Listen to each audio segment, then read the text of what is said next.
Matthew 7 ଅଧ୍ୟାୟ ତାର 21, 22 ଏବଂ 23 ପଦରେ ଆମେ ଗୋଟାଏ ବହୁତ ସୁନ୍ଦର ବିଷୟ ପାଠ କରୁଅଛୁ।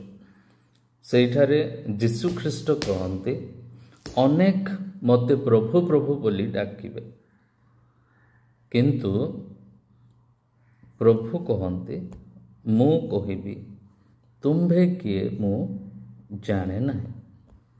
ସେହି ସମୟରେ ଅନେକ ପ୍ରଭୁଙ୍କୁ କହିବେ, ପ୍ରଭୁ ମୁଁ ତୁମ୍ଭର ଦାସ, ମୁଁ ତୁମ୍ଭରି ସେବାରେ ଅନେକ ବର୍ଷ ମୁଁ ବିତାଇ ଅଛି, ଅନେକ ଲୋକଙ୍କୁ ମୁଁ ସୁସମାଚାର ପ୍ରଚାର କରିଅଛି, ଅନେକ ଲୋକଙ୍କ ଠାରେ ମୁଁ ଭାବବାଣୀ କରିଅଛି, ଅନେକ ମିରାକଲ୍ସ ଚମତ୍କାର ଆଶ୍ଚର୍ଯ୍ୟ କର୍ମ ମୋ ସେବା ଦ୍ୱାରା ହୋଇଅଛି। ଏହି ପ୍ରକାର ଅନେକ ଲୋକ ତାଙ୍କୁ କହିବେ। କାହିଁକି ପ୍ରଭୁ ସେହି ଲୋକମାନଙ୍କୁ କହିବ ଯେମିତି ମୁଁ ତୁମ୍ଭମାନଙ୍କୁ ଜାଣେ ନାହିଁ?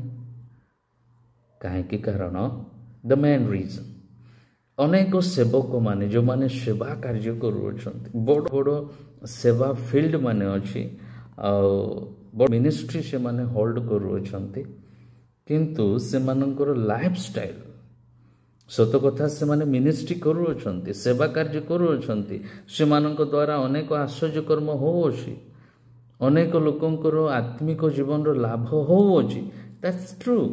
କିନ୍ତୁ ଏମାନେ ନିଜେ ଯେଉଁମାନେ ସେବା କାର୍ଯ୍ୟରେ ଅଛନ୍ତି, ସେମାନେ ନିଜେ ପରିବର୍ତ୍ତନ ହୋଇନାହାନ୍ତି, ସେମାନେ ନିଜେ ସେମାନଙ୍କର ମନ ବଦଳାଇ ନାହାନ୍ତି।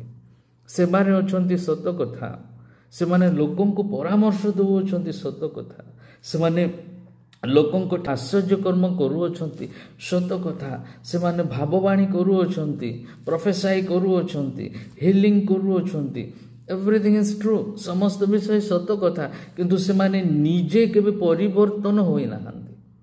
ସେବା ମଧ୍ୟ କରୁଅଛନ୍ତି ଏବଂ ସାଂସାରିକ ଜୀବନ ମଧ୍ୟ କାଟୁଅଛନ୍ତି। ମୁଁ ଚର୍ଚ୍ଚ ପ୍ଲାଣ୍ଟିଂ କରିଛି, ମୁଁ ଅନେକ ଅର୍ଗାନାଇଜେସନ୍ ଠିଆ କରିଅଛି, ମୁଁ ଅନେକ ହଷ୍ଟେଲ ରଖିଅଛି, ମୁଁ ଅନେକ ଅନାଥ ଅର୍ଫାନାଇଜ୍ ଠିଆ କରିଅଛି, ମୁଁ ଅନେକ ବିଧବାମାନଙ୍କୁ ଦାନ କରିଅଛି। ଯୀଶୁ କହିବ ସତ କଥା, ଓକେ ଟ୍ରୁ, ବଟ୍ ତୁମର ଲାଇଫ୍ ଷ୍ଟାଇଲ୍ ଖରାପ, ତୁମ୍ଭର ଅଭ୍ୟାସ ଖରାପ, ତୁମେ ଅଧର୍ମର ପଥରେ ଗଲ, ତୁମେ କେବେ ମନ ପରିବର୍ତ୍ତନ କଲ ନାହିଁ। ସେଥିପାଇଁ ମୁଁ କହୁଅଛି ତୁମ୍ଭେ କିଏ ମୁଁ ଜାଣେ ନାହିଁ। ମୋର ପ୍ରିୟ ପ୍ରଭୁଙ୍କର ଲୋକମାନେ, ଯେଉଁମାନେ ପ୍ରଭୁଙ୍କର ସେବାରେ ଅଛନ୍ତି, ଆପଣମାନେ ଅଳ୍ପ ସମୟ ଏ ବିଷୟକୁ ଧ୍ୟାନ କରନ୍ତୁ।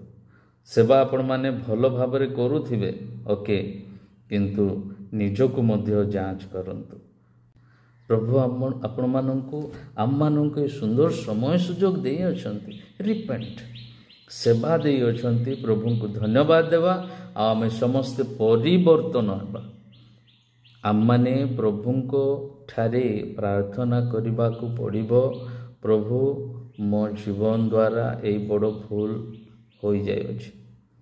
ଯଦି ବ୍ୟଭିଚାର କାମରେ ଅଛୁ, ପ୍ରଭୁ ମୁଁ ଏ ବଡ଼ ଭୁଲ କରିଛି, ମୋତେ କ୍ଷମା କର। ଯଦି ଆମେ ମଦ୍ୟପାନ କରୁଅଛୁ, ପ୍ରଭୁ ମୁଁ ବଡ଼ ଭୁଲ କରିଛି, ମୋତେ କ୍ଷମା। ତେବେ ପ୍ରଭୁ ଆମମାନଙ୍କୁ ଗ୍ରହଣ କରିବ, ଆମମାନଙ୍କର ସେବା ମଧ୍ୟ ତାଙ୍କ ଦୃଷ୍ଟିରେ ଗ୍ରହଣ ଯୋଗ୍ୟ ହେବ।